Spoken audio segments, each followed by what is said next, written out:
নমস্কার, astrology with Jayate সবাইকে স্বাগত জানাই।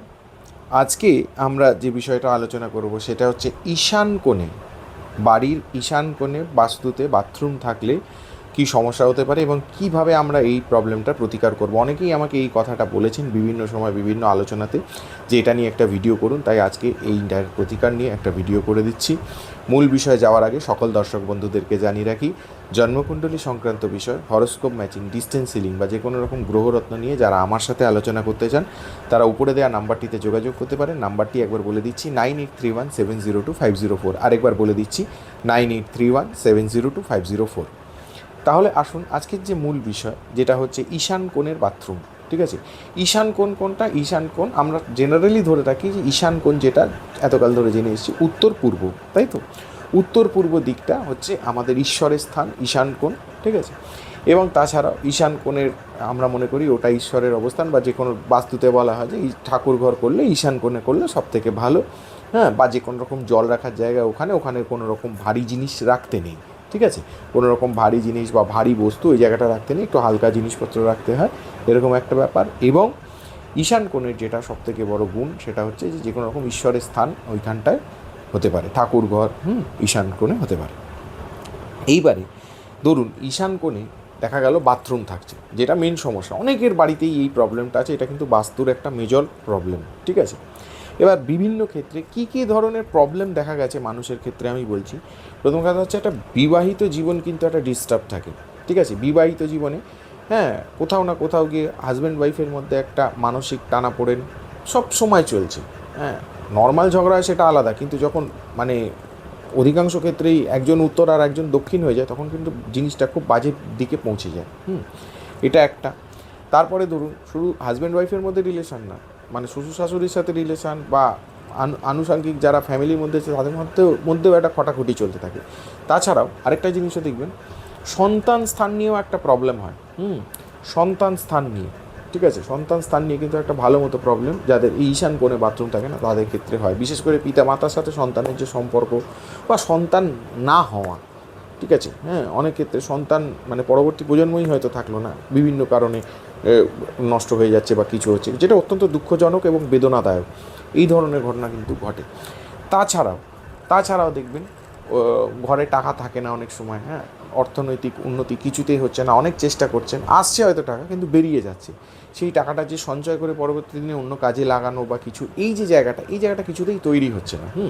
অর্থনৈতিক টানাপোড়েনটা কন্টিনিউ হচ্ছে, টাকা বাড়লেও রোজগার বাড়লেও অর্থনৈতিক টানাপোড়েনটা যেন কাটছে না।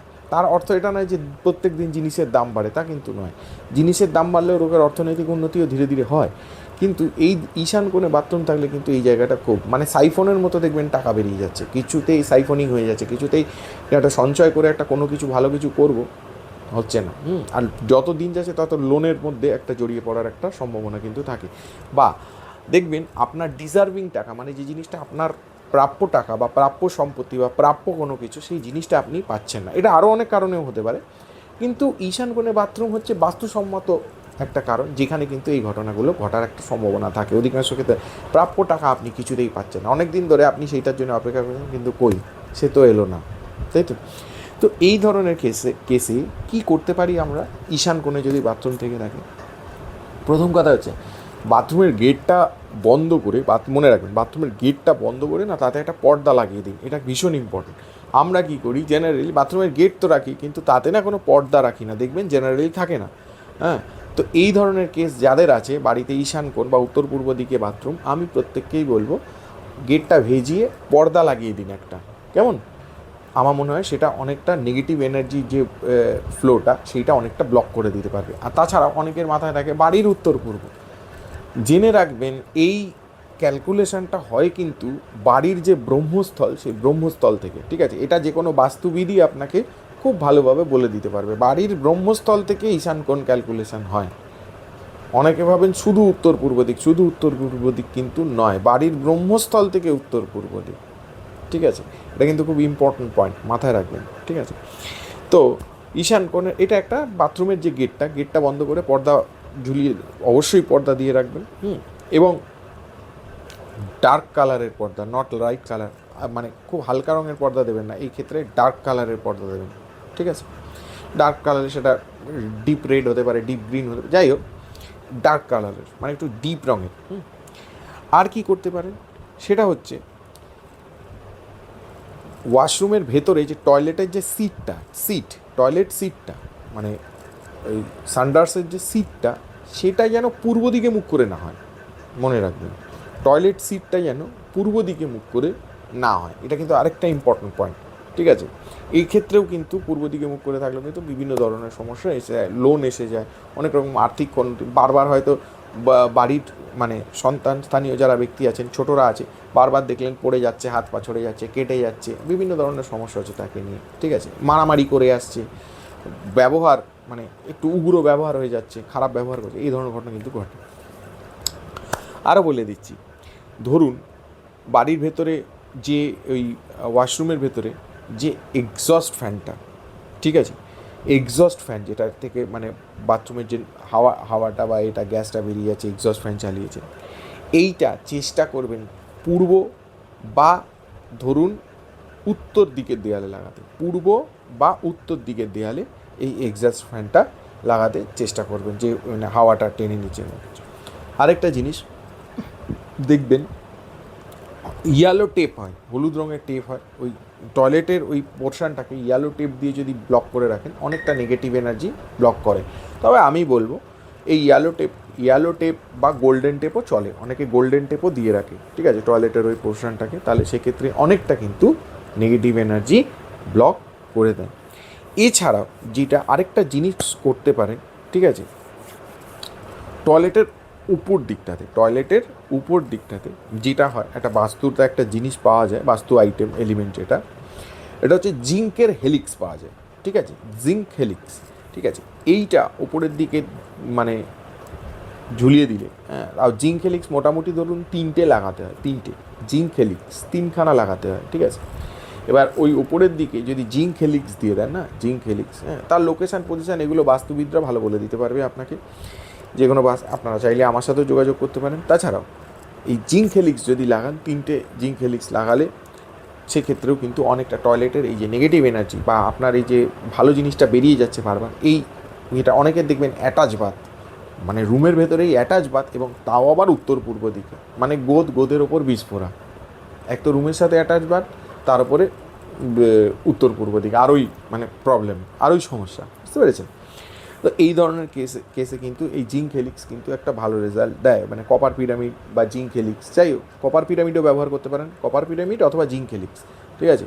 কপারের পিরামিডও একটা ভীষণ ভালো বাস্তু এলিমেন্ট, যেটা কিনা কিন্তু এই নেগেটিভ এনার্জিটাকে ব্লক করে অনেকটা, বাথরুমের যে নেগেটিভ এনার্জি সেটা কিন্তু ব্লক করে, জিঙ্ক হেলিক্সও কিন্তু তাই, হ্যাঁ। কপার পিরামিড অথবা জিঙ্ক হেলিক্স এই দুটোই আপনারা এই ক্ষেত্রে ব্যবহার করতে পারেন, কিন্তু খুব ভালো হবে। এছাড়া বলে দিচ্ছি, সন্দক লবণ হয়, সন্দক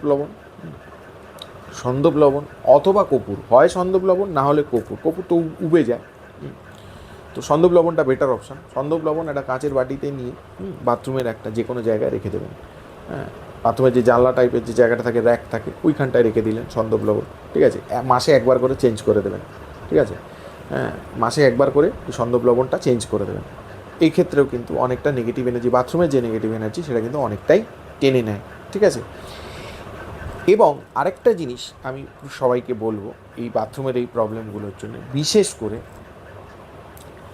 বাথরুমটা যখন ওয়াশ করবেন, জেনারেলি আমরা যে কোনো রকমের ধরুন সে অ্যাসিড দিয়ে করি বা ধরুন ফিনাইল দিয়ে করি, যাই দিয়ে করি, এগুলো দিয়ে জেনারেলি করে থাকি, তবুও বলে দিচ্ছি একটু নুন ফেলে দেবেন, নুন, সল্ট, নর্মাল যে নুন হয় না, খাওয়ার সল্ট, একটু নুন ফেলে বাথরুমের এটাকে ফ্লোরটাকে ওয়াশ করবেন, ঠিক আছে। নর্মাল নুন ফেলে বাথরুমের ফ্লোরটাকে ওয়াশ করবেন, এগুলোর জন্য তো আলাদা করে বাইরে থেকে কিছু আনা দরকার নেই, এগুলো ঘরেই অ্যাভেলেবেল থাকে, ঠিক আছে। তো নুন ফেলে বাথরুমের যে ফ্লোরটা ওটাকে ওয়াশ করবেন, ঠিক আছে, তাহলেও কিন্তু অনেকটা হয়। আরেকটা জিনিস করতে পারেন আপনারা, যেটা দেখবেন অনেক মানে ফিনাইল বা ইয়ে পাওয়া যায় যেগুলো লেমনের হয়, লেমন ফ্লেভার, এই জিনিসগুলো কিন্তু ভালো, মানে একটা লেবু জাতীয় গন্ধ যদি বাথরুমের ভেতর ছাড়া, সেই জিনিসটা কিন্তু খুব ভালো পজিটিভ এফেক্ট বাথরুমের ভেতর আনে। যদি এটা হয় তাহলে এটা করবেন, তাহলেও একটা ভালো রেজাল্টের সম্ভাবনা কিন্তু থাকবে, বা অনেক বাথরুমের যে নেগেটিভ এনার্জি অনেক বেশি ব্লক হয়ে যাবে, অনেক বেশি, এবং অনেক বেশি এই জায়গাটা ভালো থাকবে, যে এটার জন্যে আপনাদের যে অজান্তে যে ক্ষতিগুলো আপনাদের হচ্ছিল সেই ক্ষতিগুলো কিন্তু হবে না। আরেকটা কথা বলে দিচ্ছি, কখনোই কখনোই, এটা সবসময় মাথায় রাখবেন, কখনোই বাথরুমের যে মানে টয়লেট করার যে জায়গাটা, সেইটা যেন কোনো আয়না না রিফ্লেক্ট করে। মানে আয়নাটা এমনভাবে বাথরুমে বসানো আছে হয়তো ওই টয়লেট করার জায়গাটাকে রিফ্লেক্ট করছে, এটা যেন কোনো দিন না হয়, তাহলে কিন্তু খুব বিপদ।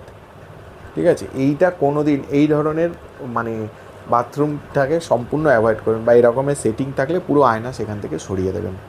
ঠিক আছে, তো আজকে মোটামুটি ঈশান কোণে বাথরুম থাকলে কী ধরনের সমস্যা আসতে পারে আমাদের জীবনে, বা তার জন্য আমরা বাস্তুসম্মত উপায় যে প্রতিকারগুলো কী কী করতে পারি আপনাদের কাছে রাখলাম।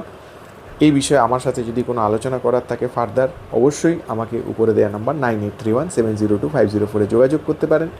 এছাড়া আপনাদের এই ভিডিওটি কেমন লাগলো অবশ্যই কমেন্ট বক্সে লিখে জানাবেন, এবং জন্মকুষ্ঠী সংক্রান্ত বিষয়ে হরোস্কোপ ম্যাচিং, ডিস্টেন্স হিলিং বা যে কোনো গ্রহরত্ন নিয়ে আমার সাথে আলোচনা করতে চাইলে উপরে দেওয়া নাম্বার 9831702504 যোগাযোগ করতে পারেন। তাহলে সঙ্গে থাকুন, দেখতে থাকুন অ্যাস্ট্রোলজি উইথ জয়। আজকে এ পর্যন্তই, ধন্যবাদ।